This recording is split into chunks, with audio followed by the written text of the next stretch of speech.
The descent by the spring of 1880, Eleanor Ward's condition had deteriorated into something far beyond the comprehension of her parents, their neighbors, or anyone living in the quiet hills of Harrowsbrook.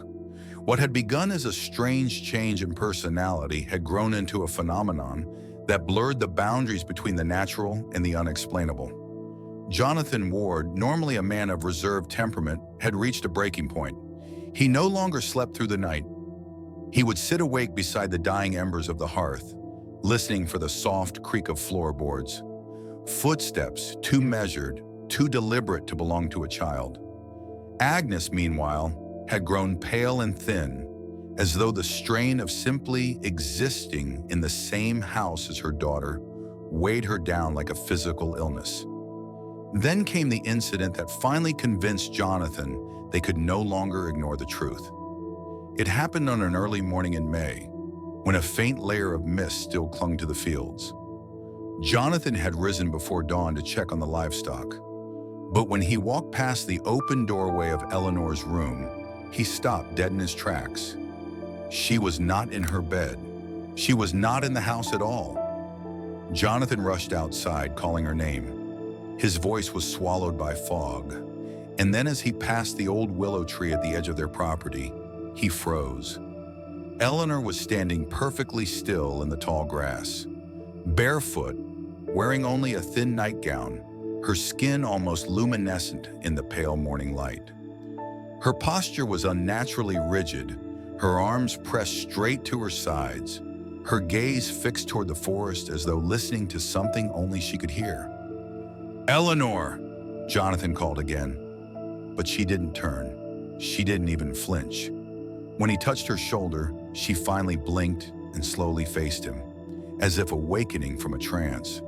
But her expression was not one of surprise or confusion.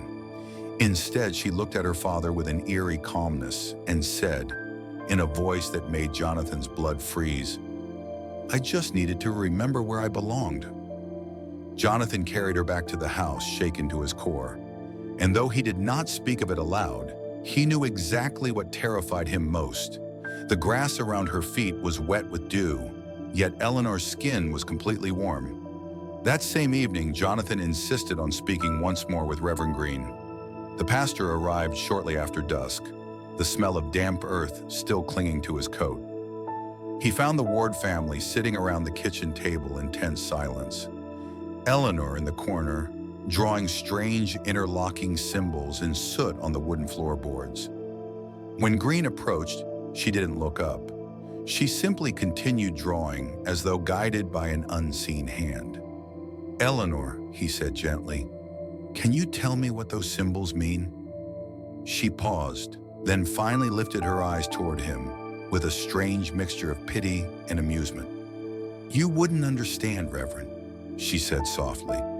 "They're older than you, older than any of us." Her voice trembled, not with fear, but with an almost unsettling reverence.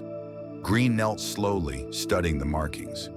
They were not letters, at least none he recognized. They curved in spirals and sharp angles, some symmetrical, some chaotic. But there was an odd consistency to them, as though Eleanor had copied them from memory rather than invention. "Where did you learn these?" Green pressed. Eleanor smiled faintly. "I remember what others forgot." For the first time, the Reverend felt something far deeper than concern. He felt dread. He stood up quickly, wiping his hands as though brushing away an invisible residue. "Jonathan," he said, keeping his voice low, "it may be time for more formal intervention." Jonathan nodded. He had known this was coming. But before either of them could say another word, a sudden noise echoed through the room, a slow, deliberate tapping on the window pane. 3 taps.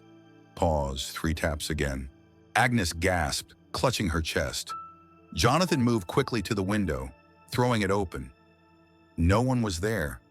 Only the empty fields, the tree line, and the swelling dusk beyond.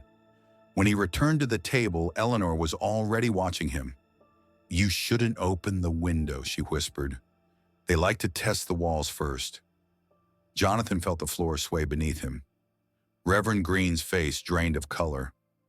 Later that night, after Eleanor had been put to bed, Green confessed something he had kept to himself for weeks. The markings she drew, the strange fragments of language she sometimes spoke, the sudden knowledge she should not have possessed. He had found references to similar occurrences in a centuries-old monastic transcript from the Scottish Highlands. The document described a condition known only as the borrowed awareness, a mind no longer isolated to its human host. According to the transcript, children were especially susceptible. The writings aren't clear, Green said quietly, but it suggests that whatever attaches to the child, it doesn't do so quickly. It's gradual, almost patient. Jonathan sank into a chair, burying his face in his hands. Agnes whispered, "Is it harming her?" Green hesitated before answering. Not yet. The implication hung heavy in the room. Before he left, Green warned them not to let Eleanor wander alone, not even for a moment. And if she begins drawing again, he added, burn whatever she makes. Jonathan locked all the doors that night. He checked each window twice. He sat by the stairs until morning with a lantern and a fire poker, listening for any movement from Eleanor's room. For the next several days, the Ward home existed in a quiet, fearful rhythm. Eleanor spoke little, but when she did, it was always in ways that left her parents unsettled. Cryptic statements, sudden philosophical thoughts, questions about existence too complex for any child to form.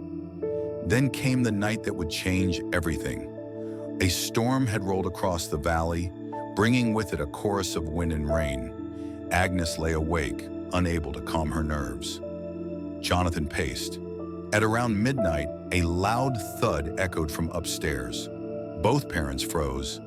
Another thud followed, heavier this time. Jonathan ran up the stairs, pushing open Eleanor's door.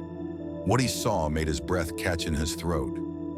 Eleanor was standing on her desk, her feet balanced on the edge, her body leaning slightly forward as though preparing to step into the darkness beyond the window. Her eyes were open, but she did not seem awake. "Eleanor!" Jonathan shouted. She did not respond. She did not blink.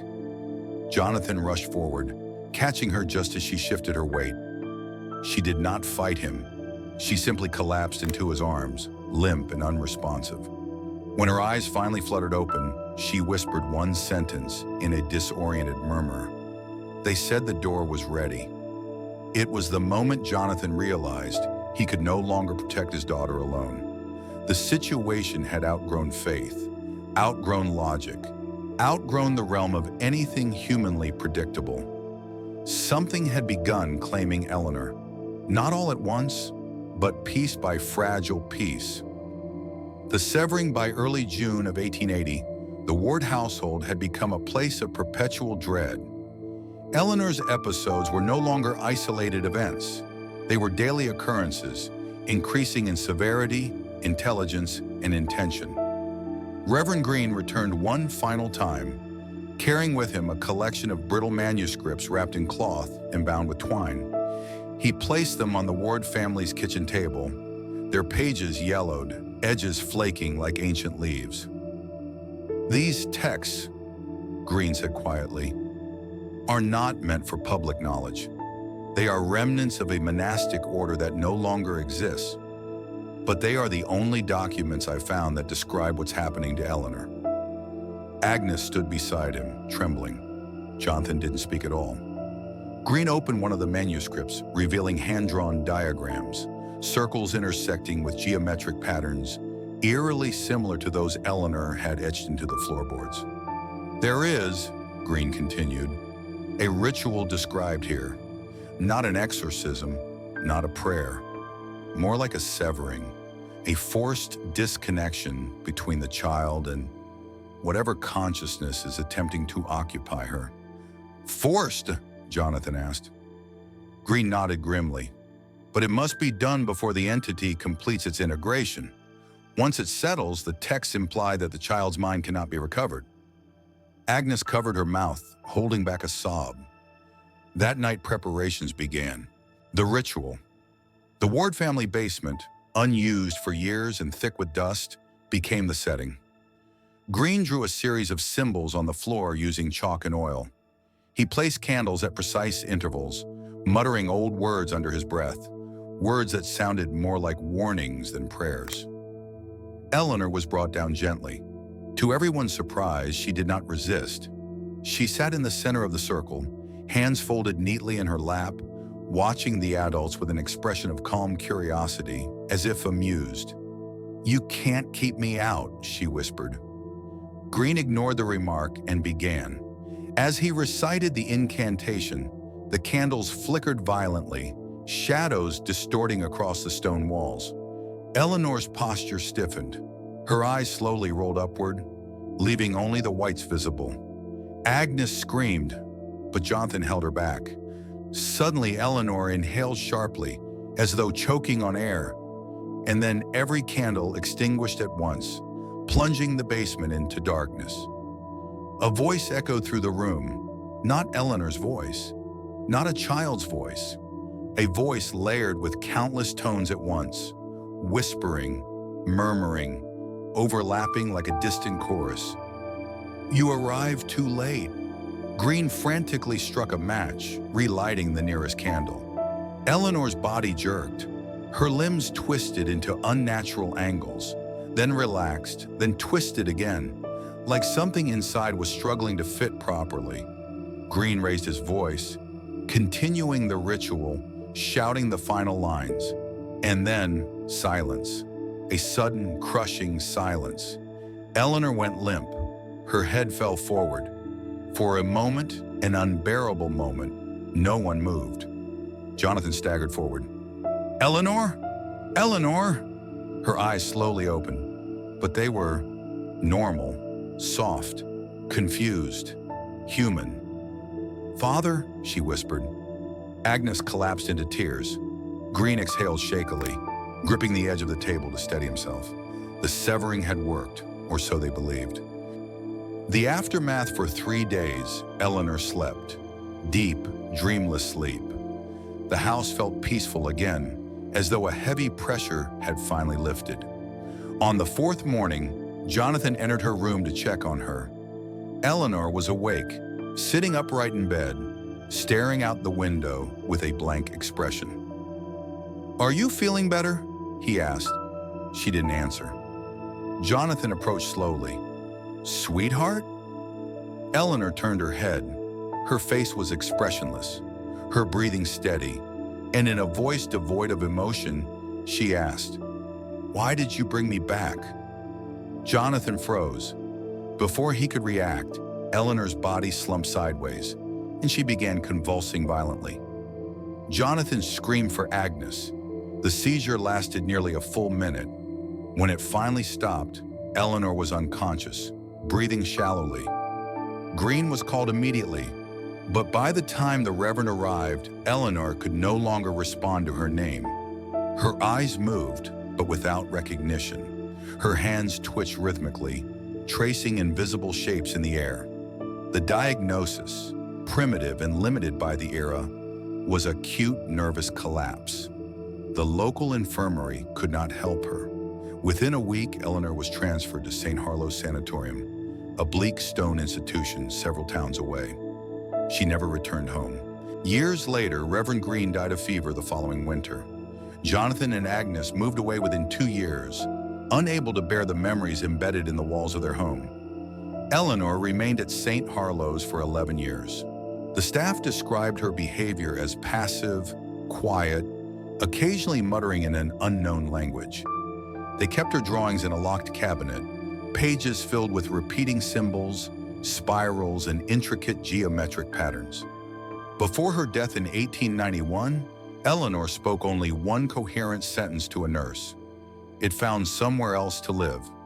Her drawings from that final week were confiscated and sealed. The discovery. More than a century later, during renovations to the abandoned sanatorium, workers found a rusted metal box hidden behind a stone wall. Inside were several patient logs from Eleanor's time there, a broken pocket mirror, a torn piece of cloth bearing a hand-drawn symbol and dozens of pages of Eleanor's drawings, perfectly preserved.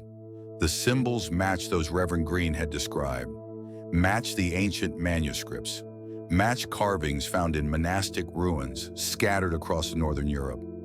Historians dismiss the materials as psychological artifacts, but those who studied the symbols closely noted one disturbing pattern.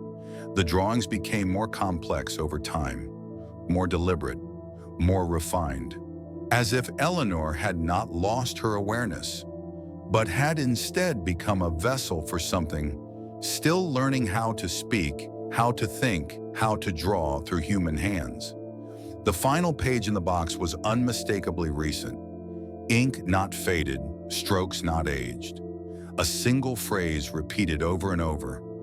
The door was never closed.